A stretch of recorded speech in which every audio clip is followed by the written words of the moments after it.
Hello hi అండి, అందరికీ నమస్తే. Welcome to my channel Swathi Balabhakti. నేను మీ స్వాతి బూరాని. సో ముందుగా అందరికీ శ్రీరామనవమి శుభాకాంక్షలు అండి. సో శ్రీరామనవమి హిందువుల అత్యంత పవిత్రమైన పండుగలలో ఒకటి. ఈ పండుగను శ్రీ మహావిష్ణువు అవతారమైన శ్రీరాముడి జన్మదినంగా ఎంతో భక్తి శ్రద్ధలతో జరుపుకుంటారు. చైత్రమాస శుక్ల పక్ష నవమి రోజున పునర్వసు నక్షత్రంలో శ్రీరాముడు అయోధ్యలో జన్మించాడు. ఈ పవిత్రమైన రోజున భక్తులు ఉపవాసం ఉండి శ్రీరాముని పూజలు చేసి రామాయణ పారాయణం చేస్తారు. శ్రీరాముడు ధర్మానికి ప్రతీక, సత్యానికి నిలువెత్తు ఉదాహరణ, ఆదర్శ పురుషుడు. తండ్రి మాట కోసం రాజ్యాన్ని వదిలి వనవాసానికి వెళ్ళడం, సీతమ్మను రక్షించడం, రాక్షసులను సంహరించడం వంటి ఎన్నో మహత్తర కార్యాలు చేసి ప్రజలకు ధర్మ మార్గం చూపించాడు. అందుకే శ్రీరాముణ్ణి మర్యాద పురుషోత్తముడు అని కూడా పిలుస్తారు. ఈ రోజున దేవాలయాలలో శ్రీ సీతారాముల కళ్యాణం ఎంతో వైభవంగా నిర్వహిస్తారు. భక్తులు పానకం, వడపప్పు, చలిమిడి వంటి నైవేద్యాలు సమర్పిస్తారు. శ్రీరాముని నామస్మరణ చేయడం వల్ల మనస్సుకు శాంతి, ఇంటికి సుఖ సంతోషాలు, జీవితంలో విజయాలు కలుగుతాయని నమ్మకం. ఈ శ్రీరామనవమి మనందరి జీవితాలలో ధర్మం, నిజాయితీ, ప్రేమ, క్షమ, సహనం వంటి మంచి గుణాలు పెరగాలని కోరుకుంటూ జై శ్రీరామ్. ఈ శ్రీరామనవమి రోజున శ్రీరాముడి జన్మని జరుపుకునే పండుగ. ఈ రోజున పూజలు, ఉపవాసం, రామాయణ పారాయణం, సీతారామ కళ్యాణం నిర్వహించడం ఆనవాయితీ. మనం నైవేద్యంకి వస్తే శ్రీరామనవమి నైవేద్యము వివరాలు చూద్దాం. పానకం బెల్లం, నీరు, మిరియాలు, యాలకులతో తయారు చేసే పవిత్ర పానీయం. వడపప్పు పచ్చి పప్పుతో చేసే సాదా సీదా ప్రసాదం.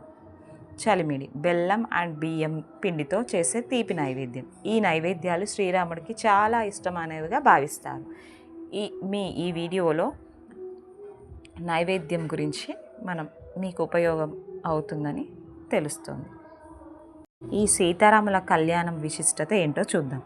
సీతారామ కళ్యాణం అనేది శ్రీరామనవమి సందర్భంగా జరిగే అత్యంత పవిత్రమైన కార్యక్రమం. ఈరోజు శ్రీరాముడు మరియు సీతమ్మ వారి దివ్య వివాహాన్ని స్మరించుకుంటారు. దేవాలయాలలో ఈ కళ్యాణాన్ని ఎంతో వైభవంగా నిర్వహిస్తారు. భక్తులు ఈ కళ్యాణాన్ని చూడడం వల్ల దాంపత్య జీవితం సుఖంగా ఉంటుంది, కుటుంబంలో శాంతి, ఐశ్వర్యం కలుగుతాయి, వివాహం ఆలస్యం అవుతున్న వారికి మంచి ఫలితాలు వస్తాయని నమ్మకం. సీతారామ కళ్యాణం ఎంతో పవిత్రమైనది. ఈ కళ్యాణాన్ని చూడడం చాలా పుణ్యంగా భావిస్తారు. దాంపత్య సుఖం కోసం భక్తులు ఈ కళ్యాణాన్ని చూస్తారు. శ్రీ సీతారామచంద్రమూర్తికి జై.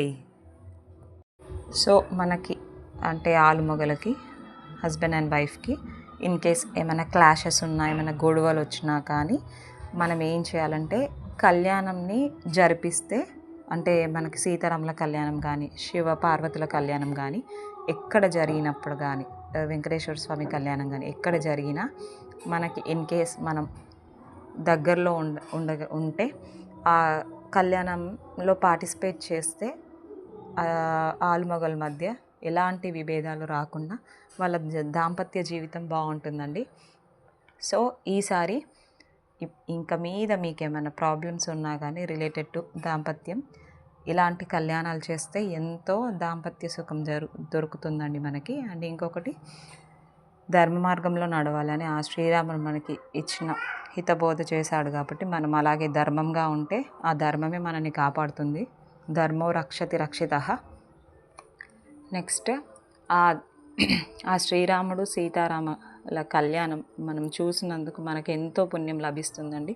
కళ్ళారా చూస్తే ఆ కనివిందు మనం ఎల్లప్పుడూ మర్చిపోలేమండి, అంత బాగుంటుంది.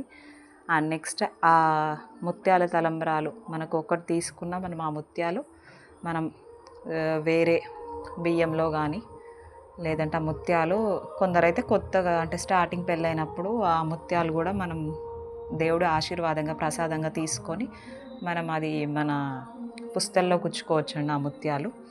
అండ్ నెక్స్ట్ ఆ తలంబ్రాలు కూడా మనము అంటే కొత్తగా పెళ్ళైన వాళ్ళకి ఆ తలంబ్రాలు కూడా కొన్ని ఇప్పుడు దేవుడి ఉంటాయి కదా, ఆ దేవుడి తలంబ్రాలు కూడా కొన్ని మన తలంబ్రాల్లో కలుపుకొని పోసుకుంటారండి కొత్తగా పెళ్ళైన వాళ్ళప్పుడు.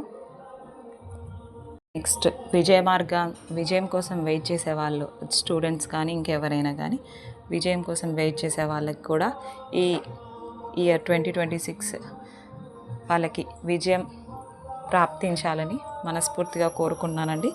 ఈ వీడియో కనుక నచ్చినట్లయితే please subscribe to my channel Swathi Balabhakti. ఇలాంటి వీడియోస్ కోసం subscribe to my channel. Thank you one and all. Me opinion comment రూపంలో తెలియజేయండి. Thank you one and all.